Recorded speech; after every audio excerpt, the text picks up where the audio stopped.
well. It's uncanny. That was good. And a few more weeks practice on Yeah. that one.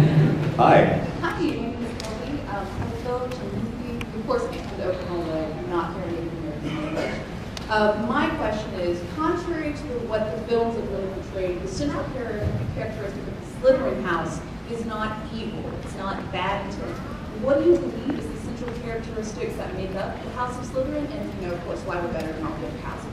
Well, you have like a vested interest in this, don't you? Yeah. I'm detecting from your apparel that you are Slytherin inside. Yeah. I'm not sure. It generally has negative associations, doesn't it, for being kind of sneaky and possibly a little lazy when it comes to learning spells and stuff. But I think it's a very valid point that you made about Draco. He's kind of sort of personifies Slytherin in many ways, but in fact he's not really an evil kind of guy. He's just kind of been born into it and brought up around it. So ultimately I think he's kind of a good spokesman for the house. I'm very glad to see there are some Slytherins around today. I see far too many Gryffindor robes. It's reassuring to see a few Slytherins out there, so keep representing. Thank you. Now it's going to be awkward because we have... It's going to get real weird real Can we fast. just next? Alright.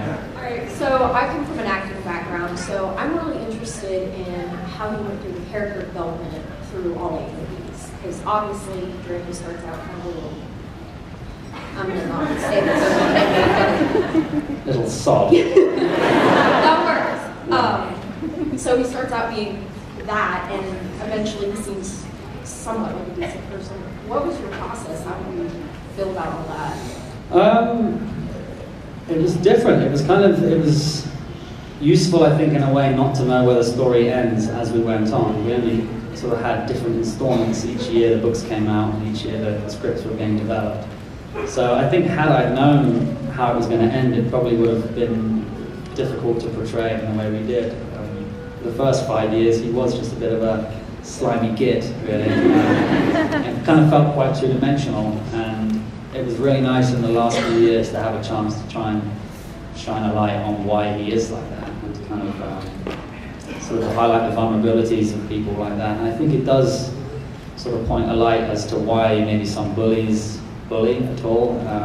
There's usually something else going on up there, whether they're bullied themselves or they have some serious sort of self-esteem issues, or so yeah. Ultimately, the last couple of years were the most satisfying, I think, to try and get a bit of sympathy for him, really, because he didn't really have much choice or opportunity to be a nice guy, and I think somewhere, maybe just a slim part of him probably wanted to be. So yeah, as far as the process goes, I was very lucky that we had a fantastic cast around us, having a wonderful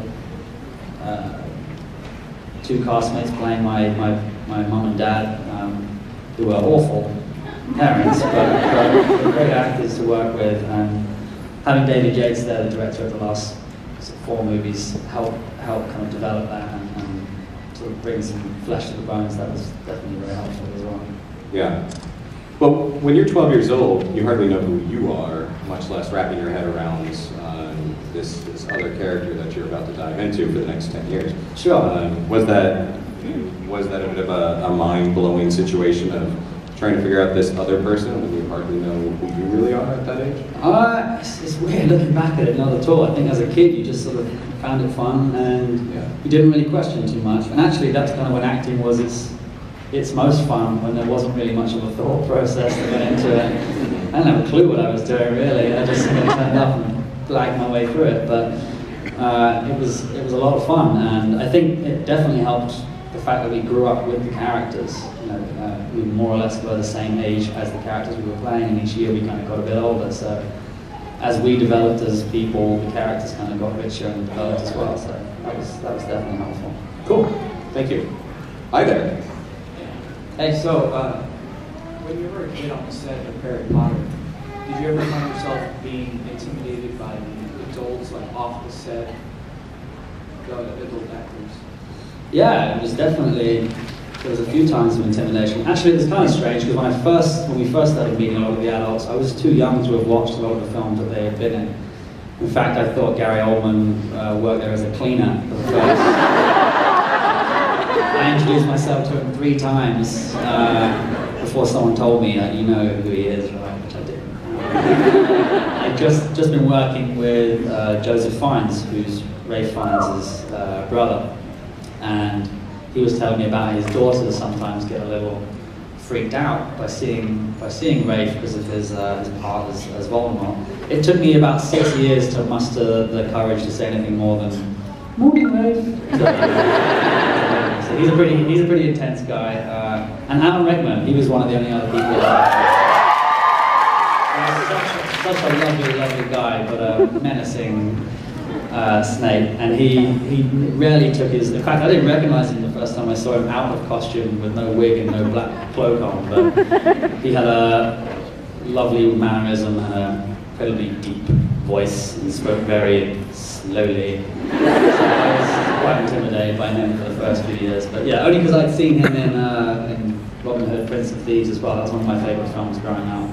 So I knew he was a bit of a badass at heart. So yeah, turns out he was lovely and had a great sense of humor. So I enjoyed that.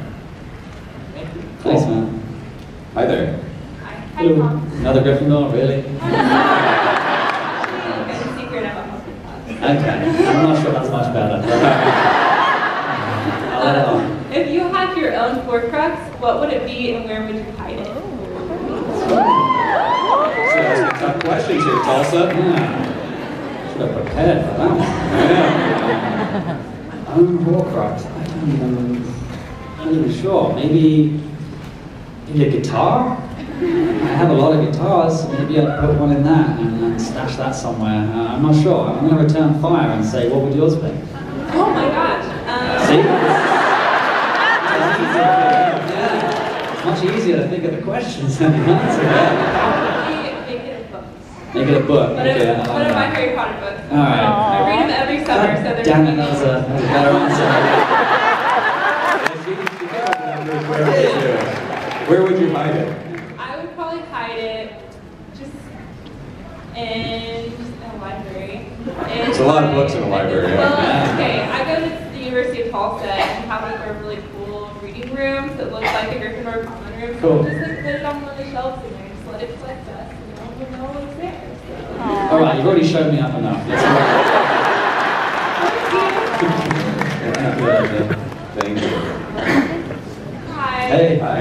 I'll try not to ask this kind of question. Yeah. If you had to play a character in Harry Potter other than Draco, who Mm. would you want to play? I always thought I'd make a rather good Hermione.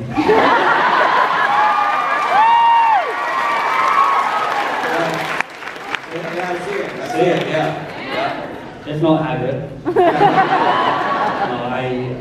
It's hard for me to envision playing any other character, to be honest with you. I kind of have a secret dream that maybe if they remake the films in 20 years, that I'll get a chance to play Lucius. But actually, it's kind of strange saying Lucius. The film that I just did with Joe Fiennes, my character's name was Lucius. So that was kind of a bit strange for me.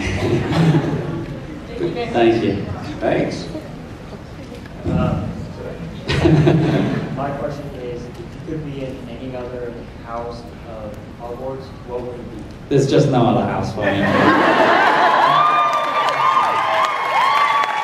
think I'd rather be expelled. Yeah, I have a strong kinship to my Slytherin house, so I just couldn't see myself being anywhere else, to be honest with you.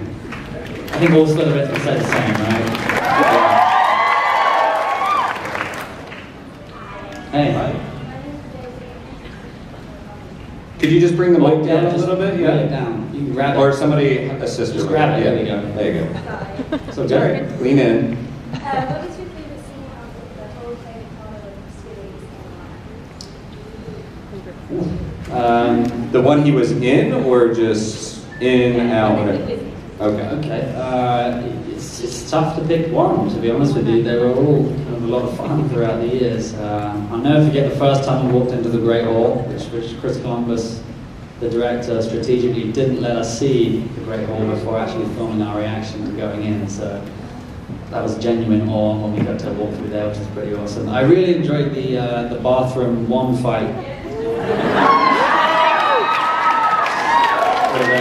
with Daniel and Half-Blood Prince, which sounds awkward every time I say that. It was really cool actually, because without shattering the illusion too much, when we had a chance to do spells in previous years, nothing happened. They added in the effects and the colours and the sounds afterwards. So in the bathroom scene, they actually sort of rigged the entire place up with explosives and flashes and colours. So every time you got to say Expelliarmus or whatever, a toilet blew up. So that was very